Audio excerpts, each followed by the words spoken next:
औज़ु बिल्लाहि मिनश्शैतानिर्रजीम बिस्मिल्लाहिर्रहमानिर्रहीम अस्सलामु अलैकुम वरहमतुल्लाहि वबरकातुहू हुवा शाफ़ी। मेरे दोस्तों, मैं आपका दोस्त हकीम मोहम्मद शमीम आपकी खिदमत में फिर से हाज़िर हूँ एक नई वीडियो के साथ, एक नए टॉपिक के साथ, और उम्मीद करता हूँ कि आप तमाम हज़रात जहाँ कहीं भी होंगे खुशगवार होंगे और अपनी ज़िंदगी को बहुत अच्छे से गुजार रहे होंगे और मुझे अपने भाई के बताई हुई दवाइयों से, बताए हुए नुस्खों से फ़ायदा ज़रूर उठा रहे होंगे और दूसरों को भी फ़ायदा पहुँचा रहे होंगे। तो मेरे दोस्तों, मैं आप हज़रात को जो बताने आया हूँ, वो बहुत ज्ञान की बातें और बहुत ही ज़रूरी जानने वाली बातें बताने आया हूँ, ताकि आप नुकसान से बच सकें। देखो, नुस्खे तो आप हज़रात की खिदमत में अल्हम्दुलिल्लाह मैं बहुत बढ़िया-बढ़िया लेकर के आता हूँ। आप मेरी वीडियोज़ को देखें तो आपकी समझ में आएगी कि नुस्खे मैं जो भी बता रहा हूँ, वो बिल्कुल एक-एक नुस्खा पेटेंट है, कोई भी फ्रॉड नुस्खा नहीं है। और मैं आप हज़रात को यही चाहता हूँ कि ताकि आप सही तरह से अपनी बीवी को भी सैटिस्फाई करें और खुद भी अपने आप को अच्छे से संतुष्ट करें। तो मेरे दोस्तों, वे कौन से 2 काम हैं जिनको सेक्स के दौरान करना नहीं चाहिए? करेंगे तो नुकसान उठाएँगे। उन 2 कामों को बताने से पहले, उन 2 गलत आदत को छुड़ाने से पहले मैं आपसे दरख्वास्त करूँगा कि जिन्होंने अभी तक हमारे चैनल को सब्सक्राइब नहीं किया, प्लीज़ ज़रूर सब्सक्राइब कर लें, ताकि अच्छी-अच्छी वीडियो आपकी खिदमत में पहुँचती रहें, और बेल आइकन को भी ज़रूर ऑन कर लें। तो मेरे दोस्तों, वे 2 पार्ट्स ऐसे हैं बीवी के कि अगर आप उसको सही तरह से इस्तेमाल करेंगे तो फ़ायदा बहुत होगा, लेकिन गलत तरीके से इस्तेमाल करेंगे तो नुकसान बहुत होगा। वो कौन से हैं? सबसे पहली चीज़ है वजाइना, बीवी की योनि। देखो, ऊपर वाले ने बीवी की योनि को जो बनाया है, वो एक इंसान के, एक मर्द के लिए, उसके शोहर के, उसके हस्बैंड के लिए बनाया है, ताकि दोनों मियाँ बीवी अपने आप को एक दूसरे से संतुष्ट कर सके, एक दूसरे के हुकूक अदा कर सके। तो बीवी की जो शर्मगाह है, जो योनि है, उसको सोहबत के लिए बनाया है, यानी कि आगे का जो हिस्सा है, मर्द के आगे के हिस्से के लिए बनाया है। सोहबत की जाए, खूब की जाए, दोनों लुत्फ़ उठाएँ, मज़ा हासिल करें, लेकिन इसको अगर मिसयूज़ करेंगे, गलत इस्तेमाल करेंगे तो नुकसान भी होगा। अगर आप पीरियड्स के अंदर, अगर आप लेडीज़ को मैसेज आए हुए हैं, डेट आई हुई है, और उस दौरान आप सेक्स कर रहे हैं, तो नुकसान भी बहुत बड़ा उठाएँगे। बहरहाल आप हज़रात जानते होंगे, लेकिन फिर भी मैं बताना चाहता हूँ कि जो नहीं जानते वो जान लें। अगर आप पीरियड्स के दौरान सेक्स कर रहे हैं, तो आपके अंदर इस तरह की बीमारियाँ पैदा हो सकती हैं कि आपकी सेक्स टाइमिंग 0/0 पहुँच सकती है, और ऐसा होता भी है। आपकी टाइमिंग भले ही 10 मिनट हो, 15 मिनट हो, 20 मिनट हो, लेकिन अगर आपने पीरियड्स के दौरान सेक्स कर लिया वाइफ से, तो आपकी सेक्स टाइमिंग 0 पे पहुंच सकती है। फिर आप रोते रह जाएंगे, अपने आप को मलामत करते रह जाएंगे कि मैंने ये क्या कर लिया। बदन के अंदर इस कदर गर्मी पैदा हो जाती है कि वीर्य का पानी बन जाता है।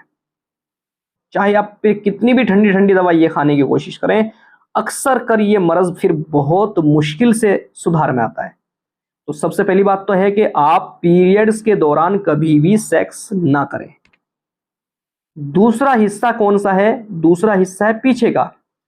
सेक्स के दौरान पीछे के रास्ते कभी सेक्स नहीं किया जाता, कभी भी हम बिस्तर नहीं होया जाता, लेकिन पीछे का जो रास्ता है वो आप हजरात के लिए जो बना है, वो इसलिए है कि आप उसको सहलाएं। देखो, हर मर्द औरत का जो पार्ट है वो बहुत कीमती है। आपके आगे का रास्ता मैंने बहुत अच्छे से आपको बता दिया, लेकिन पीछे का जो रास्ता है वो आप उसमें कुछ नहीं कर सकते। अगर करेंगे तो नुकसान उठाएंगे, क्योंकि जैसा कि मैं आपको बताना चाहता हूं मेरे दोस्तों, बिल्कुल शुद्ध हिंदी में, कि जैसा कि एक छुरी ले लें आप और एक पत्थर ले लें, आप पत्थर के ऊपर उस छुरी को चलाना शुरू कर दें तो जाहिर सी बात है कि आपकी जो छुरी है उसकी धार खराब हो जाएगी। आपकी जो छुरी है उसकी धार बिल्कुल ठप हो जाएगी, फिर वो किसी भी तरह का कोई भी फल काटने के लायक नहीं रहेगी।